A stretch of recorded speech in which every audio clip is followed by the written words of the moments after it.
Olá, turma! Tudo bem com vocês? Espero que sim. Hoje a nossa aula, de redação é na apostila número 4, o módulo 45, a dissertação expositiva e argumentativa. Bem, nós vamos, retomar e concretizar aí quais são as diferenças entre a dissertação argumentativa e a expositiva. E vamos também reconhecer quais são as condições necessárias para a construção de um texto expositivo. Vamos produzir, uma dissertação expositiva ou argumentativa de acordo com a finalidade do texto. Vamos rememorar gêneros estudados nos últimos anos. Escolher um desses gêneros para uma produção escrita. Vamos lá, então? Então, pessoal, lá na página 95 da apostila de vocês, no módulo 45, nós temos aí a dissertação expositiva e a dissertação argumentativa. E nós já estudamos, as duas. Porém, esse módulo é mais uma revisão. A dissertação expositiva, como o próprio nome já sugere, ele já diz, é um tipo de texto em que se expõe as ideias, os seus pontos de vista, mas o objetivo é fazer com que o leitor os considere sim coerentes, mas não obriga, ninguém a concordar com eles. E na dissertação argumentativa, esse tipo de dissertação é mais comum e conhecida por todos, porque é a mais solicitada, E nela, o intuito é convencer sim o leitor e persuadi-lo a concordar com a ideia e o ponto de vista que você está expondo. Isso se faz por meio do quê? De várias maneiras de argumentação, Utilizando dados estatísticas, provas, opiniões relevantes e etc. Na dissertação expositiva, é essencial que o autor domine totalmente o assunto. Uma vez que o rigor da análise do conteúdo de um texto dissertativo, expositivo, ele é elevadíssimo, Por se tratar da transmissão de um conhecimento teórico devidamente legítimo, Não pode haver qualquer tipo de incorreção, de erro. Além disso, é importante que o assunto seja exposto de forma clara, objetiva, de modo que o texto seja entendido pelo maior número possível de leitores, Diferentemente, do que ocorre na dissertação argumentativa, o enunciador de uma dissertação expositiva, ele pode apresentar determinada tese, ideia, fato, conceito e elencar argumentos favoráveis ou contrários a ela, porém sem ter compromisso nenhum com nenhum deles. Essa modalidade também permite o enunciador expor, com isenção até mesmo de ideias com as quais não concorda. Isso nós já falamos na aula passada.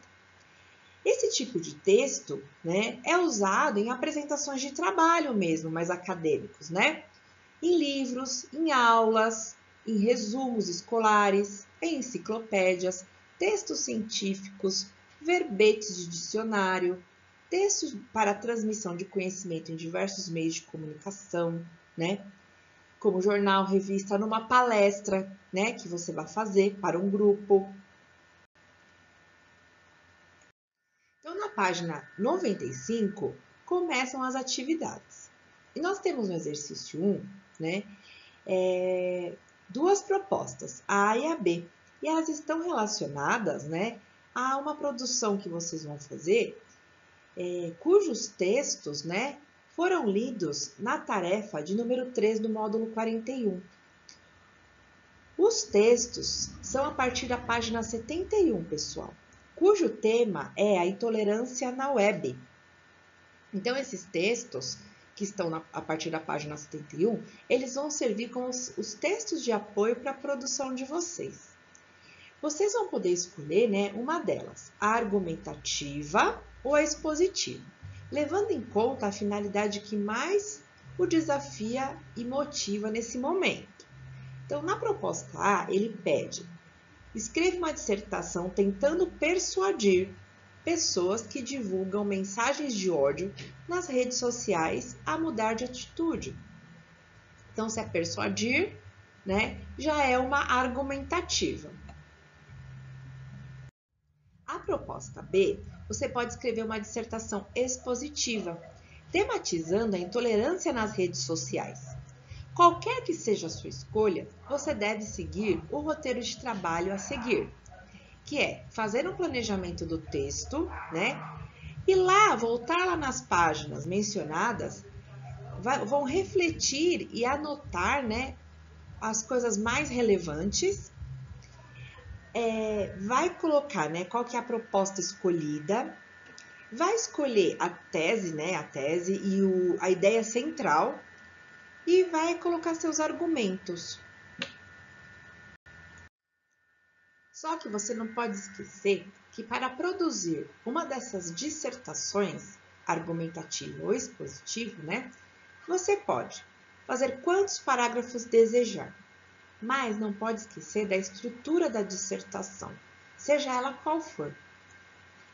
E a estrutura é a introdução, o desenvolvimento e a conclusão. Você deve utilizar conectores, né, que você já aprendeu, aquelas palavrinhas, né, conectores, que deixam clara a relação entre as frases e os parágrafos do texto.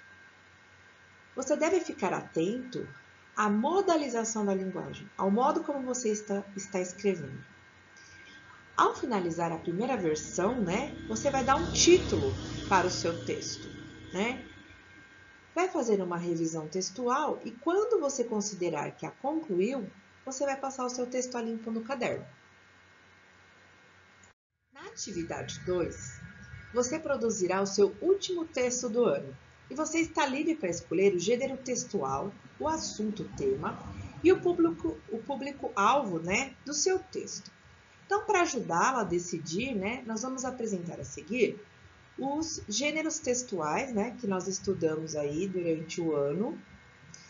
E quando terminar a primeira versão, você vai criar um título para o seu texto. E olha, pessoal, quantos gêneros textuais nós já aprendemos esse ano, né? Nós produzimos textos, né? Lemos muitos deles, né? Relato de experiência pessoal, poema, narrativa de aventura, narrativa de humor, narrativa de ficção científica, narrativa policial ou de enigma, a narrativa de terror, texto dramático, relato mítico, fábula, carta de leitor de opinião ou de reclamação, relato e roteiro de viagem, resenha crítica, artigo jornalístico e a dissertação expositiva e argumentativa. Então, nós vamos relembrar esses gêneros textuais, né, estudados e produzidos até nos últimos anos e concluir com uma produção escrita, né, em que você vai poder escolher qual que você mais gostou, qual que você se identificou mais. Boa produção! Muito obrigada pela sua participação. Nos vemos então em nossa aula de correção de exercícios. Um beijão para vocês e até!